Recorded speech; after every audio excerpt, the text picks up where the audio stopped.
আসসালামু আলাইকুম। তো ভাই দেখতে পাচ্ছেন এই নরম ভাইয়া আমাকে অনেক দিন থেকে এসএমএস করে যে ভাই একবার দেখা করেন।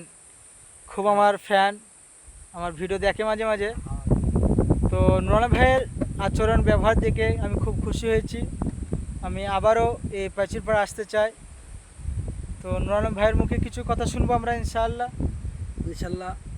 তো বলতেছিলাম, ভাইয়াও খুব ভালো ভিডিও করে। আপনারা যোগাযোগ করতে চাইলে নাম্বার আমরা দিয়ে থাকবো, নাম্বারে ফোন করবেন। আর আমার মুখে একটু এক কলি গজলটা শুনে যান। কেমন করে ঘুমাও মমিন, ও কেমন করে ঘুমাও মমিন, ফজর করলা কাজা, কেমন তো হতে পারে ও তোমার জহুরে জানাজা। তো নিঃশ্বাসের কোনো দাম নেই। আজকে মরলে কালকে 2 দিন কবর দেখেছো, কবরে